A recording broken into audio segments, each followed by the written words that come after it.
Good morning, dear students. Hello.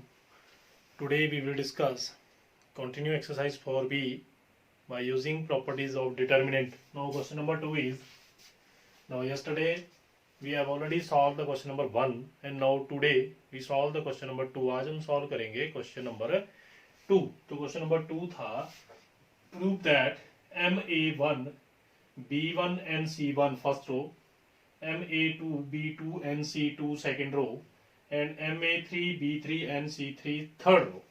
Prove that minus MN into C1 C2 C3 B1 B2 B3 A1 A2 A3 in column. So proof solution is, इसका solution है,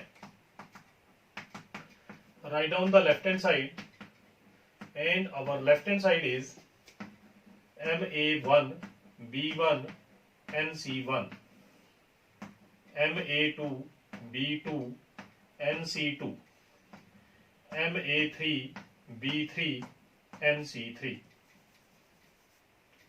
This is our left hand side. So now taking out M common from C1 and N common from C3. Taking out, first of all, taking out M common from C1 and N common from C3. तो M बाहर आ गया, N भी determinant के बाहर common आ गया. यहाँ पे रह गया A1 A2 A3 B1 B2 B3 और इस कॉलम में रह गया अपने पास C1 C2 C3. अब नेक्स्ट है, ये C1 C2 C3 third column है और ये फर्स्ट कॉलम है, लिखा हुआ है A1 A2 A3. तो इंटरचेंज देयर कॉलम्स. तो इंटरचेंज कैसे करेंगे? C1 changes to C3 and C3 changes to C1.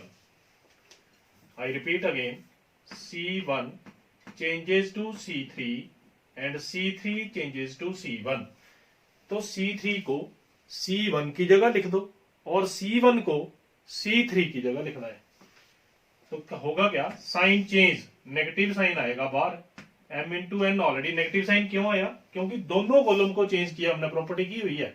If interchange between two columns or two rows, then we get the sign is negative. तो हम negative sign लगाते हैं जब भी दो कॉलम या दो रो को आपस में इंटरचेंज करते हैं. तो यहां मैंने C1 और C3 को इंटरचेंज किया. ये है C1, सॉरी मानिए यही है C1 और C3 को इंटरचेंज कर रहा हूं. Then we get C1 C2 C3 B1 B2 B3 A1 A2 A3. This is our right hand side और ये क्या थी? Left hand side. तो प्रूव हो गया left hand side is equal to right hand side. आपने main बात ये रखनी है, प्रॉपर्टी कौन सी यूज हुई इसमें? एक तो M और N कॉमन ले लिए और प्रॉपर्टी यूज की हमने C1 चेंजेस टू C3 और C3 चेंजेस टू C1. तो इंटरचेंज कर दिए, इंटरचेंज के ये साइन लगाए हुए और जब दो कॉलम को इंटरचेंज करेंगे तो माइनस दोनों से बाहर, या दो रो को इंटरचेंज करेंगे तो माइनस क्या आएगी? बाहर. Next question number 2.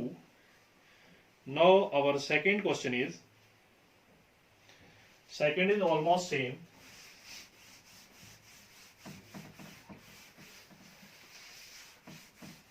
Second means third. This is our second question in modern book. ये अपना सेकंड पार्ट था मॉडर्न की बुक में. अब हम सॉल्व करेंगे.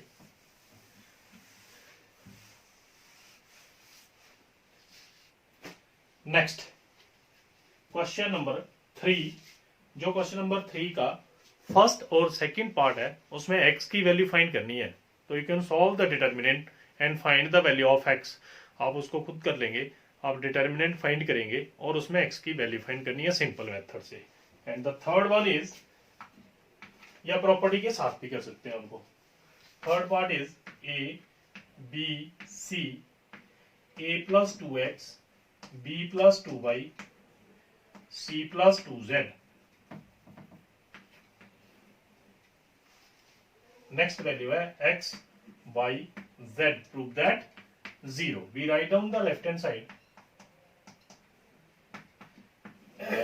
A, B, C, A plus 2x, B plus 2y, C plus 2z, x, y, z.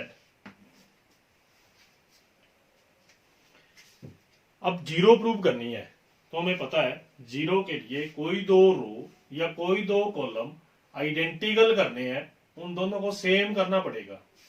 तो मैं क्या करूंगा, मल्टीप्लाई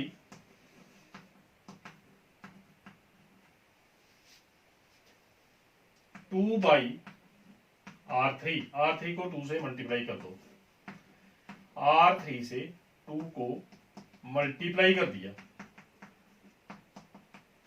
या आप सब्ट्रैक्ट भी कर सकते हैं इनको, R2 माइनस R1 को, और बाद में इनको ऐड कर दो, R2 changes to R2 minus R1 करके भी ऐड कर सकते हैं, या 2 से मल्टीप्लाई कर सकते हैं। 2 से मल्टीप्लाई करेंगे तो 2x 2/2z।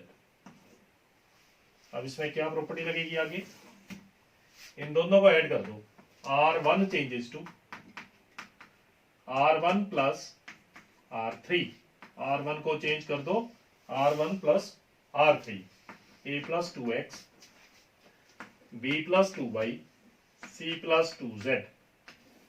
और नेक्स्ट आपके पास फिर यही रहेगा, A plus 2x, B plus 2y, C plus 2z, और 2x 2/2z। So both row are identical, R1 and R2 are identical, same होगी। Then its determinant is 0। Property हमें पता है, यहाँ लिखेंगे R1 and R2 are identical, then its determinant is 0। This is right hand side। मैंने आपको पहले भी बताया, मैंने यहाँ पे मल्टीप्लाई कर दिया R3 को 2 से और इसमें ऐड कर दिया। पहले मल्टीप्लाई किया 2x 2/2z, a plus 2x, b plus 2y, c plus 2। एक क्वेश्चन को देख के ही पता चल जाता है क्या करना है।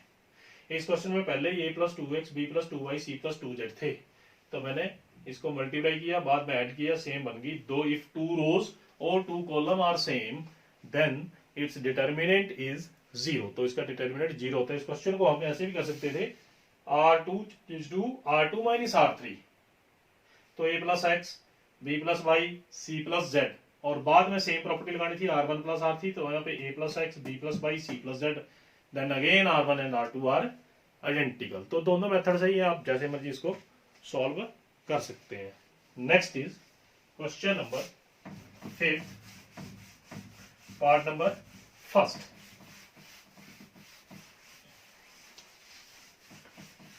Now in this question we find number 5, when is 2, 7, 65, 3, 8, 75, 5, 9, 86। अब इसका डिटर्मिनेंट फिर 0 करना है, और वो भी by using help of properties. तो कोई दो रो या कोई दो कॉलम फिर से आइडेंटिकल बनाने हैं। इसमें आइडेंटिकल का मतलब दो रो या दो कॉलम सेम करने हैं। तो देखना पड़ेगा कैसे सेम होंगे। यहाँ पे दिया हुआ है 2, 3, 5, यहाँ पे है 7, 8, 9, और यहाँ पे है 65, 75, 86। तो हम प्लस करें, माइनस करें, मल्टीप्लाई करें, 0 बनाने हैं, कोई दो सेम करने हैं। तो क्या करना है हमने इस क्वेश्चन के लिए, C3 को चेंज कर देंगे, C3 changes to C3 minus C1। C3 को C1 से माइनस कर दो, फर्स्ट एज इट इज 2, 3, 5, 7, 8, 9। अब 65 माइनस 2, 75 माइनस 3, 86 माइनस 5। C3 को चेंज किया, C3 से C1 माइनस किया, तो अपने पास वी गेट रिजल्ट इज 2 3 5 7 8 9, ये बन गए 63, ये आ गया आपके पास 72 और यहां पे आ गए 81।